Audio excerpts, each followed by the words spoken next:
చర్యలకు సహకరించగలరని ప్రజలకు విజ్ఞప్తి చేయుచున్నాము.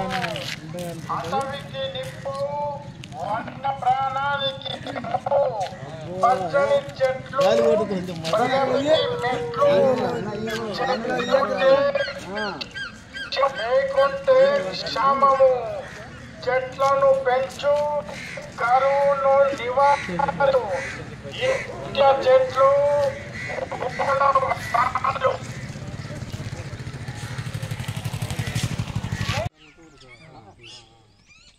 నా పేరు నరేష్, మా ఊరు ఎర్రగడ్డ బొలారం. అటవీ శాఖ అధికారులకు అందరికీ సహకరిస్తాం.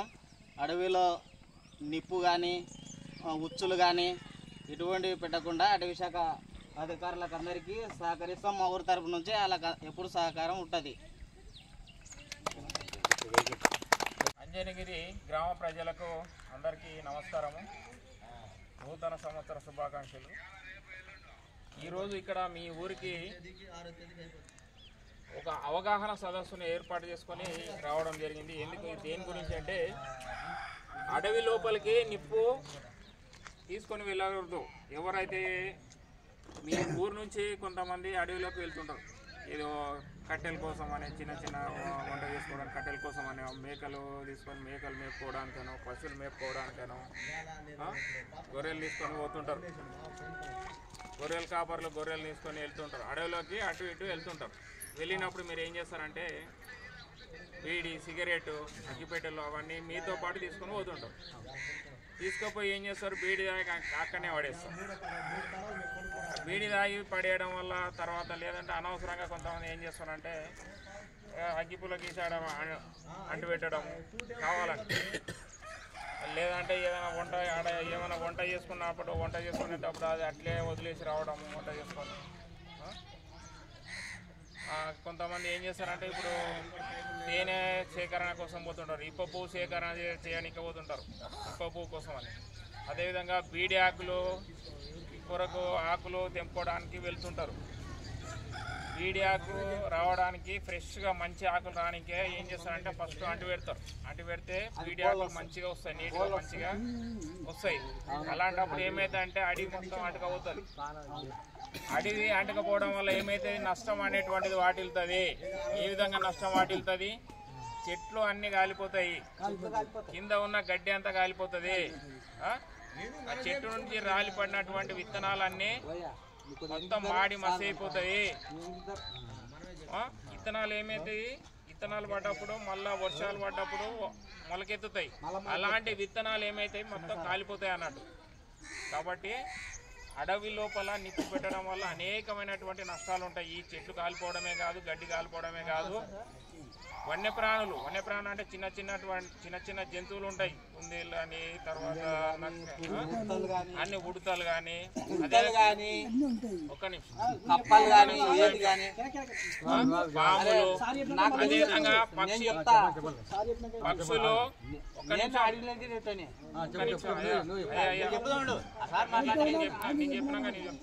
నేను మా సారు టీవీలో రావాలి అంతే.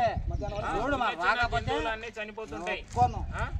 పక్షి గుడ్లు పెట్టింటే గుడ్లు కూడా అన్ని కాలిపోతాయి, పక్షులు కాలిపోతాయి. కాబట్టి అడవి లోపల నిప్పు పెట్టడం వల్ల మొత్తం నష్టము వాటిల్తుంది అన్నట్టు. కాబట్టి ఎవరు కూడా అడవి లోపలికి నిప్పు పెట్టకూడదు, తీసుకొని వెళ్ళకూడదు. అగ్గిపెట్టెలు, బీడీలు అలాంటివి ఎవరు కూడా తీసుకొని వెళ్ళకూడదు. ఎవరు ఒకవేళ మీరు ఎవరైతే నిప్పు పెట్టిన వారిపైన కఠినమైనటువంటి చర్యలు తీసుకోబడతాయి. అటవీ చట్టము 1967 మరియు వన్యప్రాణి చట్టము 1972 ప్రకారము చర్య తీసుకోబడుతుంది. కాబట్టి ఎవరు కూడా నిప్పు అనేటువంటిది అడవి లోపల నిప్పు పెట్టకూడదు.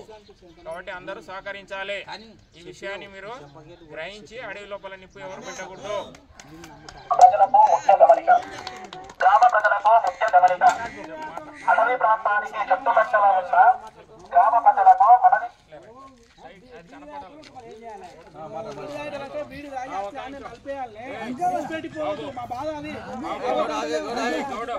పరమేశ్వర పరబ్రహ్మ పరవిష్ణు పరరూప. మనం అడవిలో పోయిందంటే మన పని సాగించుకొని రావాలి, వాళ్ళని ఇబ్బంది పెట్టొద్దు. మనం అడవి అధ్యక్ష అంటే మనకు రక్షణ. మనం అడవిలో బతికి పొద్దున్న లేచేట్టున్నాం, మన పని మనం చూసుకొని చక్కగా రావాలి. ఉగని అపబాధనం చేయొద్దు. వాళ్ళు డ్యూటీ చేస్తున్నారంటే మనకు తప్పు. వాళ్ళు డ్యూటీ 24 గంటలు కాస్తాం, మనం ఏడా బీడి తాగుతాం, ఏడా చేస్తాం. మనకు కావాలి, వాళ్ళు కాస్తారా? మనం బీడి తాగుతాం, మేకలు కొట్టకపోతా. నేను మేకలు పోయి అగ్గులు వేస్తే అంటకపోతుంది. వాళ్ళు మనకు కావాలి ఉంటారా? నాకొక దైవ పోస్ట్ నాకు ఇస్తే వాళ్ళ దైవ సాక్షిగా నేను ఒక అడవిలో బతికేటోనే. పొద్దున్న లేచి నేను ఏడ నాకు తిండి దొరుకుతాను, నేను అడవిలో తిరిగేటాను. నేను చేసే పని నాది. నాకు ఎవరైనా పశువుల కాపరి కానీ ఇతర వ్యక్తులు ఎవరైనా అడవిలో ప్రవేశించినప్పుడు అగ్గిపెట్టే నిప్పు అనేది అడవిలో పెట్టకుండా వారికి అవగాహన కల్పించాలనే ఉద్దేశంతో అడవి శాఖ వారు ఈరోజు మన గ్రామానికి విచ్చేయడం జరిగింది. వారికి ధన్యవాదాలు తెలియజేస్తూ, అడవిలోకి మనం కూడా ప్రవేశించినప్పుడు నిప్పు పెట్టి ఆ జీవాలకు కానీ లేదా ఆ చెట్లను మొత్తం అటుకపోయే విధంగా నిప్పు పెట్టకూడదని, ఒకవేళ జీవాలలో ఉండి వంట చేసుకుంటే వెంటనే అక్కడే చల్లారి మొత్తం చల్లారిందా లేదా అన్నీ మొత్తం చూసుకున్న తర్వాత అక్కడి నుంచి వేరే ప్రాంతానికి వెళ్ళాలి. అట్లే నిప్పు వదిలేయడం వల్ల అది కొద్దిగా రాసుకుంటూ మొత్తం అడవినే నాశనం చేసి, రేపు మనకి అడవి నాశనం అయితే మన జీవం అనేది కూడా ఉండదు.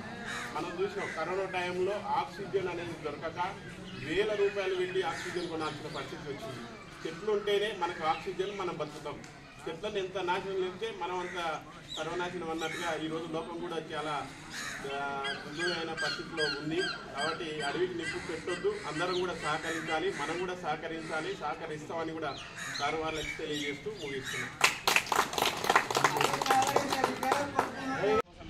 అంటే ఈ ఎండాకాలం రాబోయేది ఎండాకాలం సీజన్.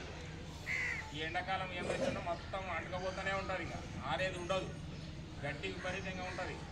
ఆ గడ్డిని మేపనికి పోయి అంతా గడ్డి అంతా ఇప్పుడు ఎండిన గడ్డి ఉంటుంది, ఒక్కసారి వేసామనుకో మొత్తం అడవి అంతా కాలిపోతుంది. కాబట్టి దయచేసి ఎవరు కూడా ఇలాంటి అగ్గికి సంబంధించినటువంటి అగ్గిపెట్టెల పీడీలు ఎవరు కూడా తీసుకొని వెళ్ళకూడదు. సహకరించండి, మాకు అటవీ శాఖతో అందరూ సహకరించండి. ఒకవేళ అలాంటివి ఎవరైనా తీసుకోకపోతే వారిపైన కఠినమైనటువంటి చర్యలు తీసుకోబడతాయి. అటవీ శాఖ నుంచి మేము తెలియజేసింది చెప్తున్నాం. కాబట్టి అందరూ గ్రామ ప్రజలు మాకు సహకరించి, మీకు తెలిసినా కూడా ఇంకా ఎవరైతే ఉన్నారో వాళ్ళకి చెప్పండి. మీరు గ్రామంలో ఉన్నటువంటి కొంతమందికి తెలియదు అగ్గిపెట్ట ఈ గుడ్డ అవి ఎవరు తీసుకోవాలి అన్నటువంటిది అందరికీ చెప్పగలరని మా యొక్క విన్నపం. గ్రామ ప్రజలకు ముఖ్య గమనిక. అటవీ ప్రాంతానికి చుట్టుపక్కల ఉన్న గ్రామ ప్రజలకు మనవి చేయనది ఏమనగా, మీ చుట్టుపక్కల ఉన్న అటవీ ప్రాంతంలోని మీ పెంపుడు జంతువులు అయినటువంటి పశువులు, గొర్రెలు, మేకలు మేపడానికి వెళ్ళినప్పుడు మీతో పాటుగా అగ్గిపెట్టే, బీడి, సిగరెట్, ఉచ్చులు